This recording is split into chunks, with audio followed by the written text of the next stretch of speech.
Kaya, papasalamat po ako dahil from 2016 hanggang 2025 ay nandyan pa rin kayo at nandito pa rin kayo para sa bayan. Maraming salamat.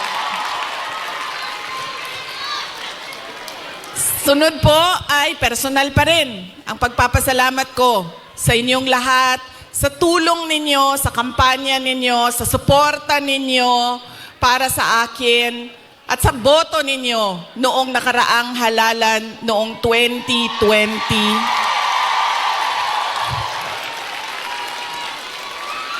At sa susunod na halalan sa 2020. Joke lang.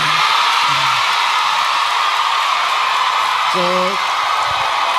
Sandali lang.